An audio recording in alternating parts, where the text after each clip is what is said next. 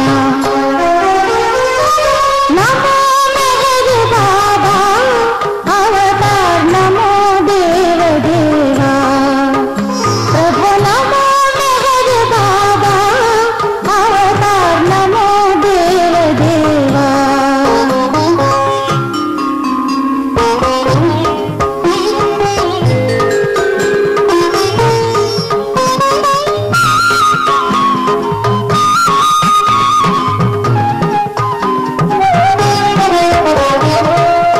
అజ్ఞానాంధత అంతము చేసి దివ్య విజ్ఞాన దృష్టిలో సంగి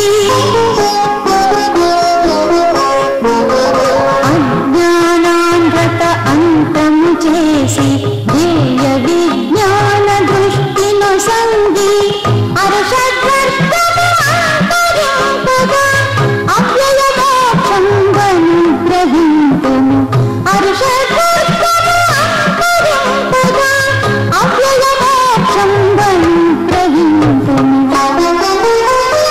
నమో మెహర్ బాబా అవతార్ నమో దేవ దేవా ప్రభు నమో మెహర్ బాబా అవతార్ నమో దేవ దేవా అపార దివ్య కృపా సాగర సకల చరాచర జగదుద్ధార సకల చరాచర జగదుద్ధార నమో మెహర్ బాబా అవతార్ నమో దేవ దేవా ప్రభు నమో మెహర్ బాబా అవతార్ నమో దేవ దేవా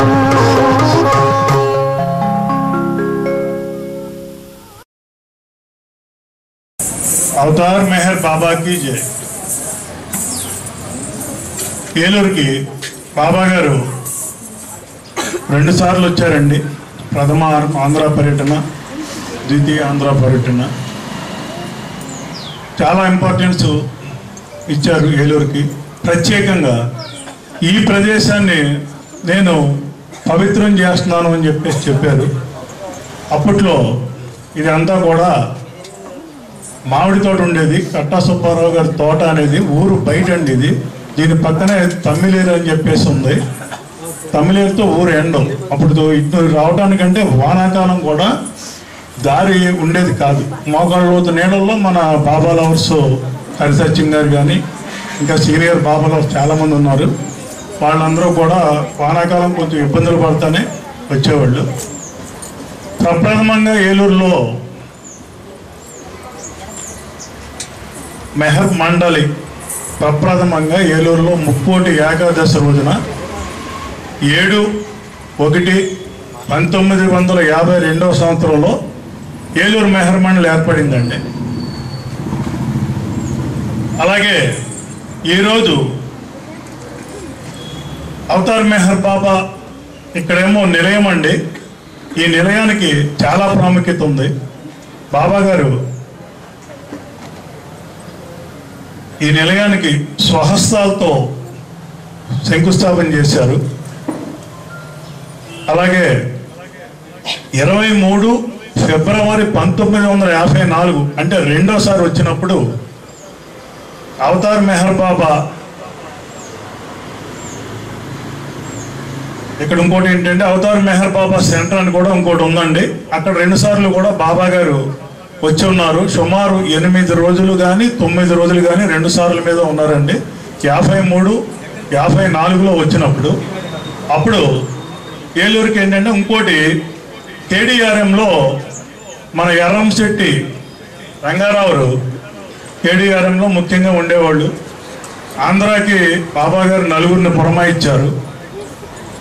వాళ్ళు తోట గణపతిరావు నాయుడు గారు, తాడిమేటి సూర్య కుటుంబ శాస్త్రి గారు, తర్వాత ఈ సూర్య కుటుంబ శాస్త్రి గారు మెహర్ బాబా గారు బాడీ డ్రాప్ చేసిన తర్వాత మనకి ప్రప్రథమంగా అవతార్ మెహర్ బాబా పీపీసీ ట్రస్ట్కి చైర్మన్గా కూడా చేశారు।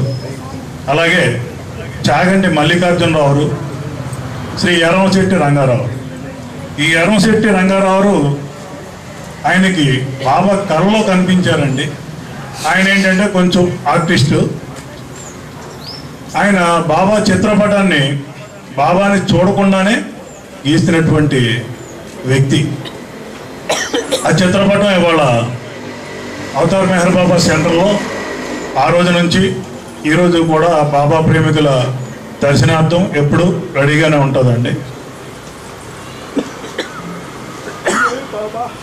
బాబా గారు అవతార్ మెహర్ బాబా నిలయానికి 28/1 అంటే జనవరి నెల 1953వ తారీఖున 53వ సంవత్సరంలో ఆయన స్వహస్తాలతో శంకుస్థాపన చేశారు.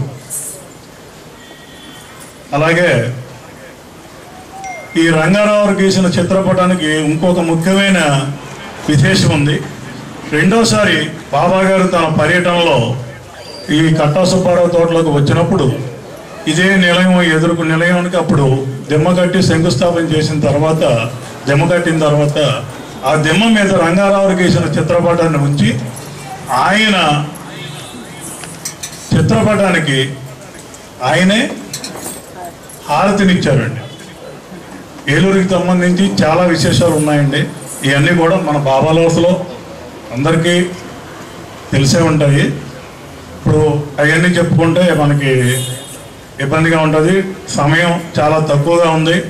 ఈ సంవత్సరం కొంచెం బయట ఊరు నుంచి వచ్చిన బాబా ప్రేమికులు, పాటలు పాడేవాళ్ళు సంకీర్తన కార్యక్రమానికి కొంచెం దయచేసి ఎవరు అడగొద్దని చెప్పేసి కోరుకుంటున్నాం. ఎందుకంటే సంకీర్తన కార్యక్రమానికి మన చింతామణి గారి అమ్మాయి గారు అయినటువంటి మెహర్ భాను గారిని మనం ఏలూరు సెంటర్కి ఇన్వైట్ చేశాము. వారికి సమయం ఇవ్వాలి కాబట్టి మనం మిగతా బాబా లవర్స్ అర్థం చేసుకోగలరు. అలాగే ఈ కార్యక్రమాన్ని నిర్వర్తించడానికి మన విజయనగరం నుంచి వచ్చినటువంటి మన కొల్లి రామారావుని ఈ కార్యక్రమం ఏలూరు సెంటర్ కార్యనిర్వహణ చేయవలసిందిగా కోరుతున్నాం.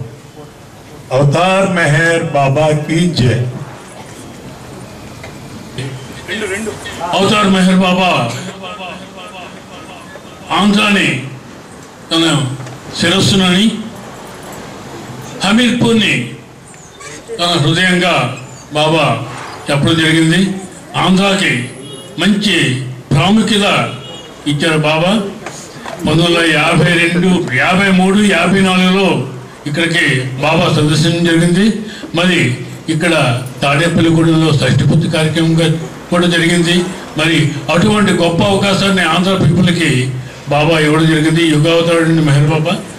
కనుక మనందరం కూడా చాలా అదృష్టం చెప్పాలి. మరి ఈ కార్యక్రమాన్ని ఇప్పుడు మనం చెప్పుకునే విధంగా బయట కేంద్రాల నుంచి మన ఏలూరు కేంద్రం వారు ఆహ్వానించారు. పాటలు పాడడానికి, మాట్లాడడానికి ఇది కూడా ఉంది. కనుక సమయం బట్టి పాటలు పాడడానికి అవకాశం ఇస్తాం. లేకపోయినా సరే మన బాబా కార్యక్రమంలో పార్టిసిపేట్ చేయడమే ఒక గొప్ప సదవకాశంగా గుర్తించి మనందరం కూడా ఈ కార్యక్రమంలో బాబా ప్రేమను పొందాం. अवतार मेहर बाबा की, अवतार मेहर बाबा की, अवतार मेहर बाबा की जय बाबा. ఎంత అద్భుత అవకాశము అంటే, బాబా మెహర్ బాబా భౌతికంగా ఉన్నప్పుడు సహవాసులు ఏర్పాటు చేసేవారండి. ఆ ఏర్పాటు చేసినప్పుడు ఆయన అనేవారు ద కంపెనీ ఆఫ్ గాడ్ అనేవారు. అంటే భగవంతుని సాన్నిధ్యంలో గడపడం అన్నారు. మనం ఏమనుకుంటామంటే, ఒక గుడికి వెళితేనో ఒక చర్చికి వెళితేనో భగవంతుని సాన్నిధ్యంలో ఉన్నాము అనుకుంటున్నాము. కానీ మన ఇంట్లో, మన పూజా మందిరంలో మనం పూజించే భగవంతుని సాన్నిధ్యంలో ఉండడం కూడా ద కంపెనీ ఆఫ్ గాడ్. అది మనం తెలుసుకోలేకపోతున్నాం. ఈరోజు ఈ సహవాసులో ప్రభువు 5 నిమిషాల ముందే వచ్చి కూర్చుంటాను అన్నారు. కనుక ముందుగా మెహర్ ప్రభుకి నా కృతజ్ఞత వందనాలు తెలియజేసుకుంటూ, ఇక్కడికి విచ్చేసిన అందరికీ కూడా, పెద్దలకి, పిల్లలకి, బాబా ప్రేమికులకి అందరికీ కూడా నా జై మెహర్ బాబాలు. మనం భగవంతుని సాన్నిధ్యంలో ఉన్నప్పుడు మన మనసు, ఎందుకంటే మాయకు అతుక్కుని ఉంటుంది మన మనస్సు, అందుకని బాబా చెప్పిన ఒక చిన్న చిట్కాని మనం పాటిద్దాం. బాబా ఏమంటారంటే, నా సాన్నిధ్యంలో ఉన్నప్పుడు మాయ మరింత ఉధృతంగా పనిచేస్తూ ఉంటుంది అన్నారు. అలా పనిచేయడం వల్ల ఏమంటే, మనం ఇక్కడే ఉన్నా మన మనసు ఎక్కడికో వెళ్ళిపోతుంది. మన వ్యాపారం ఏమైంది, మా పిల్లలు ఎలా ఉన్నారు, లేకపోతే వాళ్ళు సరిగ్గా క్షేమంగా చేరారా లేదా, ఇలా అంటే ప్రభు సాన్నిధ్యంలో ఆయన నేను వచ్చి కూర్చున్నాను అన్నా కూడా మన మనసుని మనం కంట్రోల్ చేసుకోలేకపోతూ ఉంటాం. అందుకని బాబా అన్నారు, నా సాన్నిధ్యంలో ఉన్నప్పుడు ఈ అద్భుత క్షణాలని మీరు పదిలంగా దాచుకోండి, ఎందుకంటే మిగిలిన క్షణాలన్నీ డస్ట్బిన్తో సమానం అన్నారు బాబా. ఇవే పనికొచ్చే క్షణాలు. కాబట్టి ఆయన వచ్చి ఉన్నాను అన్నప్పుడు మన మనసు ఏం చేయాలి? బాబా ఏమన్నారంటే, మీ మనసు రకరకాలుగా పోతున్నప్పుడు మీరు ఏం చేయాలంటే మనసు స్విచ్ కట్టేసి హృదయ ద్వారాలు తెరవండి అన్నారు. ఆ హృదయ ద్వారాలు తెరవడం వల్ల ఏమవుతుందంటే, నా అందాన్ని చూడండి, నా ముక్కు చూడండి, నా కళ్ళు చూడండి, నా దివ్య మంగళ విగ్రహాన్ని చూస్తూనే ఉండండి. అప్పుడు మీ మనసు ఏం చేస్తుందంటే కట్టుబడిపోతుంది ఆ అందానికి. ముందు మీరు అలవాటు చెయ్యాలి అంటున్నారు. కాబట్టి ఈ సహవాసులో ఉన్న మనమందరం కూడా ప్రభు దర్బారులో ఉన్నాడు అని ప్రతి సెకను ప్రతి క్షణం గుర్తు ఉంచుకుని, ఇక్కడ ఈ ప్రభు సంకీర్తనలు, మాటలు, పెద్దలు చెప్పేవన్నీ కూడా చాలా జాగ్రత్తగా పదిలంగా మన హృదయంలో నింపుకుని ఆ తీపి జ్ఞాపకాలని, ఆ అనుభూతుల్ని మన ఇంటికి మనం ఒక ప్రసాదంగా పట్టుకెళ్దామండి. కాబట్టి మనమందరం కూడా ప్రభు మీద ఏకాగ్రతతో ఈ మాటలు విందాం. నేను చెప్పే ఈ మాటలన్నీ కూడా బాబా మాటలండి. కాబట్టి మనం ఈరోజు ఏం తెలుసుకుంటాము అంటే, మనందరం అవతారం అవతారం అంటున్నాం కదా, మెహర్ అవతారం, రామావతారం. అసలు భగవంతుడు అంటే ఏంటి అంటే ఎవరు చెప్పలేరు. భగవంతుడు ఎవరు అంటే చెప్తాం, భగవంతుడు అంటే ఏంటో చెప్పలేం. కాబట్టి భగవంతుడు అంటే ఏంటి, అసలు అవతారాలు అంటే ఏంటి, మెహర్ అవతార విశిష్టత ఏంటి, ఈ ఏలూరు స్థల ప్రాశస్త్యత ఏంటి, దీని గురించి మనం ఈరోజు తెలుసుకుందామండి. భగవంతుడు అంటే మనం ఏమంటాం, మన రామ భగవంతుడు, కృష్ణ భగవంతుడు అంటాం. కానీ అలా కాకుండా భగవంతుడు అనేవాడు నిరాకార స్వరూపుడు అని చెప్పారు బాబా. ఆయనకి ఒక రూపం ఉండదు, నిరాకారంలో ఉంటాడు. అలా ఉన్న భగవంతుడు నిద్రావస్థలో ఉంటాడు. అంటే ఆయనకి దైవ చైతన్యం మాత్రమే ఉంటుంది. ఆయనకి అనంత జ్ఞానం, అనంత శక్తి, అనంత ఆనందం కలిగి ఉంటాడు. ఎవరు? నిరాకార స్వరూపుడైన భగవంతుడు. అలాంటి భగవంతుణ్ణి దేశకాలమాన పరిస్థితుల్లో వచ్చిన ఈ అల్లకల్లోలాలను తగ్గించమని సద్గురువులు ప్రార్థిస్తారండి. మనకి ఈజీగా అర్థం అవడం కోసం మనం పాత సినిమాల్లో చూస్తాం, పురాణాల కథలు. విష్ణుమూర్తి ఆ శేషశల్పం మీద పడుకుని ఉంటే అష్టదిక్పాలకులు వచ్చి ప్రార్థిస్తారు, వాళ్ళే సద్గురువులు. ఇది బాబా చెప్పిన మాట. సద్గురువుల ప్రార్థన మొర ఆలకించి, ఎందుకంటే వాళ్ళు నిస్వార్థంగా ప్రపంచం కోసం ప్రార్థనలు చేస్తారు. అందువలన ఈ దేశంలో అల్లకల్లోలో ఎక్కువైపోయింది, స్వామి మీరు కిందకి రండి అని ప్రార్థిస్తారు. అంటే మనం ప్రార్థిస్తే వినడా? వినడండి. ఎందుకంటే ఆయనకి దైవ చైతన్యం మాత్రమే ఉంటుంది. నిరాకార స్వరూపాన్ని మనం చూడలేం, ప్రార్థన చేయలేం, ఆయన్ని దర్శించలేం. కాబట్టి భగవంతుడు అపార కరుణతో ఈ సద్గురువుల పిలుపు మేరకు తన అనంత శక్తి, అనంత ఆనందం, అనంత జ్ఞానాన్ని చిన్న మానవ రూపంలో తీసుకుని ఒక మాయ ముసుగు వేసుకుని కిందకి దిగి వస్తాడు. ఇవన్నీ కూడా బాబా చెప్పగా మీకు నేను తెలియజేస్తున్నాను. భగవంతుడు అన్నవాడు ఒక్కడే. ఆయన దేశ కాలమాన పరిస్థితులను బట్టి కిందకి దిగి వస్తాడు మానవుల మీద ఉన్న అపార ప్రేమ అపార కరుణ వలన. అలా వచ్చిన భగవంతుడు ఏం చేస్తాడు అంటే ప్రతి ఆత్మకి జీవిత లక్ష్యాన్ని గమ్యాన్ని విసిదపరుస్తూ ఉంటాడు. అంటే ఆ కాలమాన పరిస్థితుల్లో ఆ అలవాట్లను బట్టి ఇప్పుడు ఒక రాముడిగా వచ్చాడు అనుకోండి, ధర్మం గురించి అంతరం వరకు ఏం జరిగిందో ప్రతి సెకను ప్రతి నిమిషం కూడా తెలుగులో రాయించారండి బాబా తన శిష్యుల చేత. అంటే ప్రభు ఎంత తపన పడ్డాడు మానవులని తన గమ్యం వైపు తనలో ఐక్యం చేసుకోవడానికి ఎంత తపన పడ్డాడో మనకి అవగతమవుతుంది మెహర్ అవతారంలో. కాబట్టి మనం జాగ్రత్తగా ఈరోజు మనం గమనించింది ఏంటంటే భగవంతుడు నిరాకార స్వరూపుడు. ఆయన ఆ కాలమాన పరిస్థితులను బట్టి అవతారాలు తీసుకుంటాడు. అన్ని అవతారాల తత్వం ప్రేమ తత్వం చెప్పే విధానాల్లో తేడా ఉంటుంది తప్ప మతమన్నది భగవంతుడు ఏర్పరిచింది కాదు, మానవులు ఏర్పరిచింది. బాబా మతం ప్రేమ మతం, ఇది మనం అర్థం చేసుకోవాలి. ఇక మెహర్ అవతార తత్వంలో మనం కొన్ని సంఘటనలు అంటే ఆయన యొక్క ఆ కరుణా కటాక్షాల గురించి కూడా మనం తెలుసుకోవాలండి. బాబా కోసం అంటే బాబా ఏమని చెప్తారంటే మానవుడు సాధారణంగా మరిచిపోతూ ఉంటాడు. ఎలాంటి మరుపు అంటే అవతారం ఉన్నప్పుడు భగవంతుని గుర్తించడు. ఆయన సమకాలికులుగా ఉన్న ప్రజలు కూడా ఆయన్ని గుర్తించరు, అవహేళన చేస్తారు, అపహాస్యం చేస్తారు. అయినా అవన్నీ పట్టించుకోడు. నా బిడ్డలే కదా అని మళ్ళీ మళ్ళీ తిరిగి తిరిగి వస్తూ ఉంటాడు అవతార పురుషుడు. బాబా చెప్పిన ప్రకారం 5329 అవతారాలతో వచ్చాటండి భగవంతుడు. ఎందుకు ఇప్పుడైనా మారతాడేమో మానవుడని ఎదురు చూస్తున్నాడు, తపన చెందుతున్నాడు భగవంతుడు. కాబట్టి అది మనం గ్రహించలేక భగవంతుని గుర్తించలేక మనమేం చేస్తున్నాం, గడిచిన కాలాన్ని పూజిస్తున్నాం, వర్తమానాన్ని విస్మరిస్తున్నాం, భవిష్యత్తు కోసం ఎదురు చూస్తున్నాం. అందుకే బాబా అంటారు, ఎవరి రాక కోసం ఎదురు చూస్తున్నారో ఆ సనాతనుడు నేనే, ఆ దివ్య ప్రియతముండి నేనే అని చెప్తున్నారు బాబా.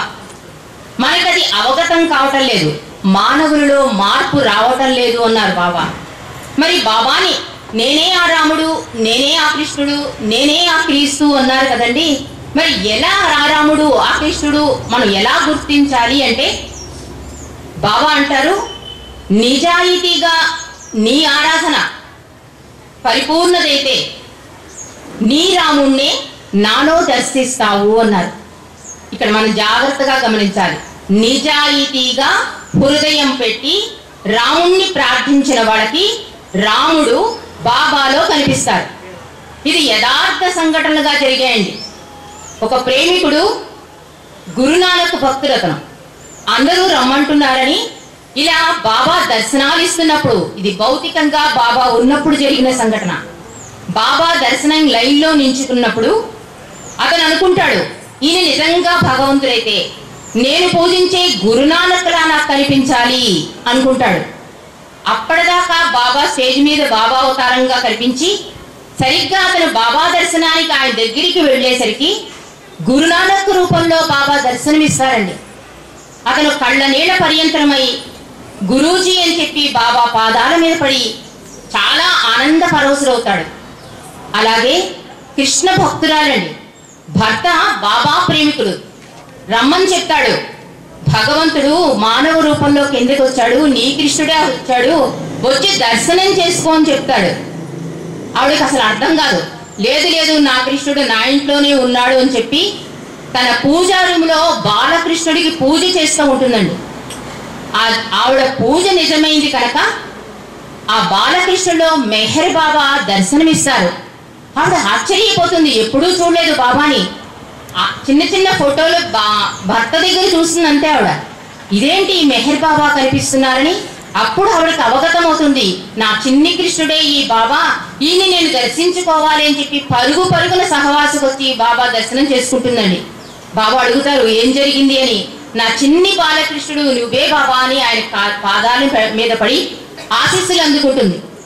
అలాగే అమ్మవారి పూజలు చేస్తూ ఉంటాడు ఒకతను, గాయత్రి మంత్రం. ఇవన్నీ మనం ఎందుకు తలుచుకోవాలంటే బాబా చెప్పిన మాటలు సత్యం, భగవంతుడు ఎప్పుడూ సత్యమే, ప్రేమే. కాబట్టి ఇవన్నీ నిదర్శనాలు. మనం ఇదివరకు అవతారాల్లో పుస్తకాల్లో చదివాం, వీటికి సాక్ష్యాలు ఉన్నాయి, ఇంకా వాళ్ళు ఉన్నారు కూడా.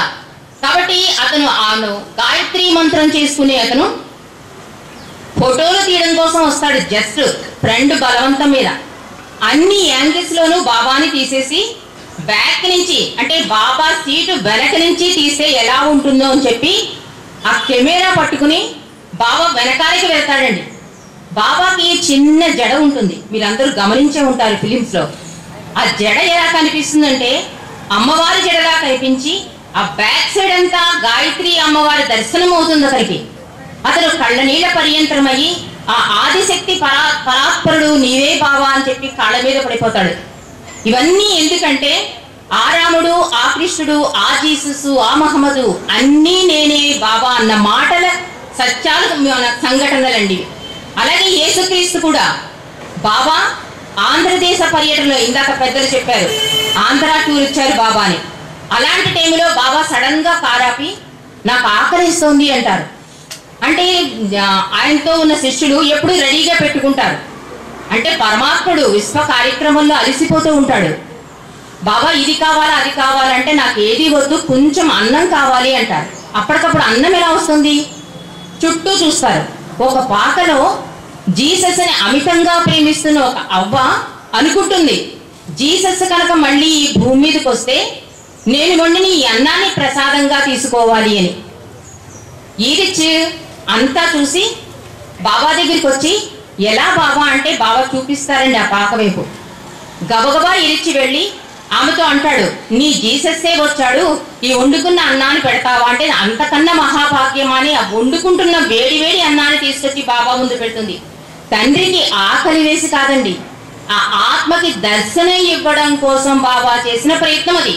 అంటే బాబా ఇందాక చెప్పారు కదా, నీ ఆరాధన నిజమైతే నీ యేసుక్రీస్తులోనే నన్ను చూస్తావు, నన్ను నీ యేసుక్రీస్తులో చూస్తావు అన్నారు కదా. అలా ఆ అవ్వకి దర్శనమిచ్చి 2 మెతుకులండి బాబా తీసుకున్నది. 2 మెతుకులు తిని నా కడుపు నిండిపోయిందని చెప్పి ఆవిడకి ఆలింగనం ఇచ్చి ఆశీస్సులు ఇస్తారు. అలాగా మెహర్ అవతారము అన్నది ప్రత్యేక అవతారము కాదు, ప్రత్యేక భగవంతుడు కాదు, ప్రత్యేక మతము కాదు. ఆయన చెప్పేది ప్రేమ మతం. అందరినీ ప్రేమించండి, అందరిలో ఉన్నది నేనే, తరతమ భేదాలు వద్దు, ఒక తండ్రి బిడ్డల్లా ఉండండి, మతమంటూ ఏర్పాటు చేయకండి, మీరు చేరవలసిన లక్ష్యాన్ని గమ్యాన్ని మర్చిపోకండి అని బాబా తరచూ చెప్తూ ఉంటారు. కాబట్టి ఈరోజు మనం ఇంత అద్భుత స్థలంలో మనం ఉన్నాము అంటే ఈ స్థల ప్రాముఖ్యత కూడా చాలా ఉందండి. దాన్ని 2 మాటల్లో చెప్పి నేను ముగిస్తాను. బాబాయే స్వయంగా మక్కా ఆఫ్ ది ఈస్ట్ అన్నారండి ఏలూరుని. ఎందుకంటే బాబా పర్యటనలో చాలా విదేశీ పర్యటన చేశారు, స్వదేశీ పర్యటనలు కూడా బాబా చేశారు. కానీ ఏలూరులోనే ఎక్కువ రోజులు ఉన్నాడు తండ్రి. యేసుక్రీస్తు అన్ని సందులు తిరిగట ఆ జెరూసలంలో. అలా బాబా ఏలూరులో ప్రతి సందులోనూ తిరిగి దర్శన భాగ్యాలు ఇచ్చారండి. ఎన్ని వేల మందికో మనకి చెప్తాను నేను. అది మెహర్ ప్రభు చేతంలో రాయించాడు తండ్రి. 60,000 మందికి దర్శన భాగ్యాన్ని ఇచ్చాడు ప్రభు. అంటే 1953-54లో 60,000 మంది దర్శనం చేసుకున్నారు అంటే వాళ్ళు ఎంత అదృష్ట భాగ్యశాలుడు. భగవంతుడు భౌతికంగా కిందకి రావడానికి వరప్రసాదాలండి. ఎందుకంటే ఆ టైంలో ఆయన్ని గుర్తించి దర్శించిన వాళ్ళందరూ కూడా భాగ్యశాలుడు. వాళ్ళ భౌతిక నేత్రాలతో దివ్య మంగళ స్వరూపాన్ని చూశారు, ఆలింగన భాగ్యాన్ని పొందారు, హారతులు ఇచ్చారు. అంతేకాకుండా ప్రీతముడి చేతుల మీదుగా ప్రసాదాలు కూడా అందుకున్నారు 60,000 మంది కూడా. ఇంతటి భాగ్యం ఎందుకు ఇచ్చాడు అంటే బాబా అంటారు, నేను ఈ దర్శనాలు, సహవాసులు, ప్రసాదాలు ఇవన్నీ చూసి మీరు ఏమనుకుంటున్నారంటే ఏదో మామూలు విషయం అనుకుంటున్నారు. కానే కాదు, నేను ఈ ప్రసాదాల ద్వారా, ఆలింగనాల ద్వారా, దర్శనాల ద్వారా నేను మాధ్యమంగా వాటిని వాడుకున్నాను అంటున్నాడు తండ్రి. అంటే వాటిని మాధ్యమంగా వాడుకుని ఒక ఆధ్యాత్మిక లబ్ధి పొందేటట్లుగా బాబా ఏర్పాటు చేశారు. కాబట్టి ఏలూరు స్థలం ప్రత్యేకత అదండి. ప్రియతముడే తన పాద స్పర్శతో పునీతం చేశాడు. బాబా వస్తున్నారు అంటే మామిడి తోరణాలతో ఒక పెద్ద మండపం తయారు చేసి, ఆడవాళ్ళు అయితే అండి తండ్రి కాలు కింద పెట్టకూడదు అని చెప్పి తమ పట్టు చీరలు తీసుకొచ్చి బాబా నడిచే ప్లేసులో అంతా పరిచేశారండి. చాలా అద్భుతంగా ఆంధ్రాలో బాబా వైభవం చూసి బాబాయే తన్మయులైపోయి మీ ప్రేమ నాకు ఎంతో నచ్చింది అని చెప్తూ, అంతేకాకుండా ప్రతి సహవాసులోనూ ప్రేమికులతోనూ ఫారినర్స్తో కూడా నా వైభవాన్ని చూడాలంటే మీరు ఆంధ్ర వెళ్ళండి అని చెప్పేవారట. అంటే ఎంత అదృష్ట భాగ్యశాలిలో మనం. 1,50,000 మందికి దర్శనాలు, 50,000 మందికి ప్రసాద వితరణ, ఇదంతా బాబా చేశారు అంటే ఆ ప్రేమ బీజాలు మన మనసులో ప్రభు నాటాడండి. ఇప్పుడు ఒక విత్తనం నాటుతాం, అది మొక్కగా మొలవాలి అంటే మన కృషి ఉండాలి, దానికి నీరు పోయాలి. ఆ నీరే మనం ప్రభువుని ప్రేమించడం, ప్రభు స్మరణ చేసుకోవడం, ఆయన నిత్య సహచరణ చేసుకోవడం, ఆయన చెప్పినట్లుగా నడవడం. ఇవన్నీ చేస్తే ఏమవుతుందండి? ఆ ప్రేమ బీజం మొక్కై మానై వృక్షమే పెరిగిపోతుంది. బాబా అంటారు, మీ ఇంట్లో ఒక్కళ్ళు బాబాలు ఎవరైతే తరతరాలు తరించిపోతాయి అని చెప్పారు బాబా. అలాగే ఈనాడు ఎంతో చిన్న చిన్న పిల్లలు అద్భుతంగా బాబా గురించి చెప్తున్నారు. అంటే చూసిన వాళ్ళు కూడా చెప్పలేనంటే అద్భుత బాబా విషయాలు చిన్న పిల్లల ద్వారా బాబా చెప్పిస్తున్నారండి. అంటే ఆ ప్రేమ బీజాలు ఇప్పుడు మొక్కై మానై అంతింతయి అంటారు చూడండి, అలా ఆ ప్రేమ వృక్షం వృద్ధి చెందింది. కాబట్టి ఈ మెహర్ అవతార విశిష్టత గురించి మీకు ఇంకా తెలియాలి అంటే ఈ సెంటర్ వాళ్ళు బుక్స్ ఉన్నాయండి, వాళ్ళు సండే గ్యాదరింగ్ చేస్తారు, అక్కడికి రండి. మేము ఎంతో ఆనందానుభూతితో తన్మయులైపోతున్నాం ఆయన ప్రేమలో. అంటే బాబా అంటారు కదా, నాతో గడిపే క్షణాలే అని. ఆ క్షణాలను రుచి చూస్తే కనుక ప్రభువుతోనే ఉండాలని మీకు అనిపిస్తుంది.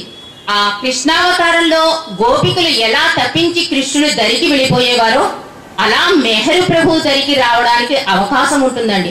ఒక్కసారి అవకాశం, అది ప్రభు మాకు ఇస్తాడు. 1 అడుగు నువ్వు వేస్తే 99 అడుగులు నేను నీతో వేస్తాను అన్నారు. కాబట్టి ప్రభు ప్రేమ ఆల్రెడీ మన హృదయాలలో ఆ ప్రేమ బీజం నాటేశాడు ఆయన. దానికి మనం ఏం చెయ్యాలి అంటే ఆయన చెప్పినట్లుగా నడుచుకుంటూ ఆయన స్మరణలో ఆయన కృపకు పాత్రమయ్యేలా మనం ప్రయత్నం చేయాలండి. కాబట్టి ఈరోజు భగవంతుడైన అవతారుడైన ఆ సత్య పదార్థం ఒకటే. మతం అంటే ప్రేమ మతమే, అందరం తండ్రి బిడ్డలమే. ఈ విషయాన్ని మనం జాగ్రత్తగా గమనించి మన జీవితాన్ని ఆ లక్ష్యం వైపు, గమ్యం వైపు ప్రభు కృపతో ముందుకు వెళ్ళేటట్టుగా మనందరం ప్రయత్నం చేద్దాం. అవతార్ మెహర్ బాబా की జగతి ధర్మము లోపించు సమయమందు సాధు జనులకు బాధలు సమయజేయ అవతరింతు భువిలోన ఆదిదేవా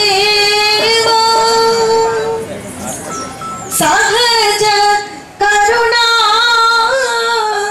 సముద్ర శ్రీ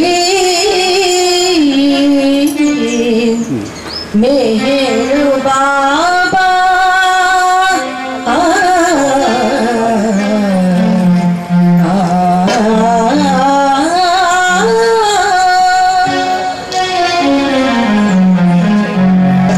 మెహరీషా వందనం పరమేశ అభివందనం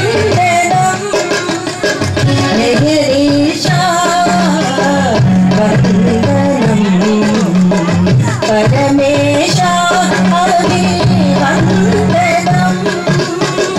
మెహరీషా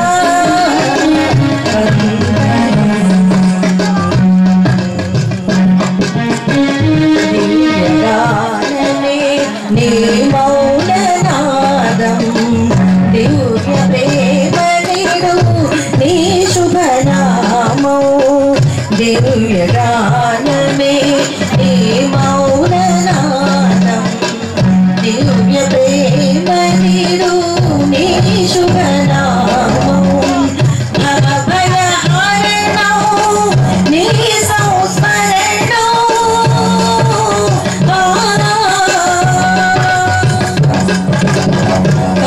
భవభయహరణం నీ సంస్మరణం అహముదయించేది అద్భుతవరం అహముదయించేది అద్భుతవరం గిరీశా వందనం పరమేశా అభివందనం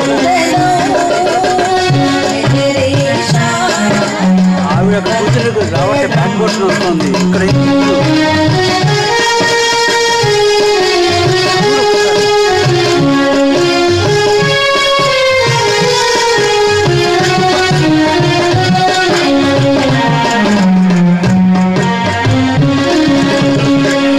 ఫలించే క్షణములు మధురం నిన్ను కీర్తించే రణములు మధురం నిన్ను ఫలించే క్షణములు మధురం నిన్ను కీర్తించే రణములు మధురం నిన్ను వినుతించే గీతం మధురం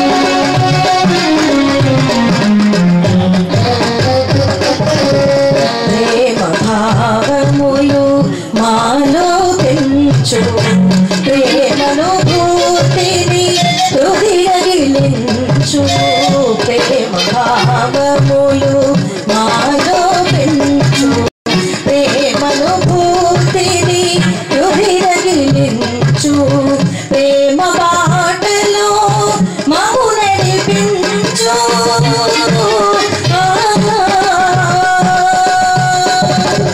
ప్రేమ బాటలో మము నడిపించు కామదూరులుగా మము నిలించు కామదూరులుగా మము నిలించు మెహరీషా వందనం పరమేశా వందనం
अवतार मेहर बाबा की जय। अवतार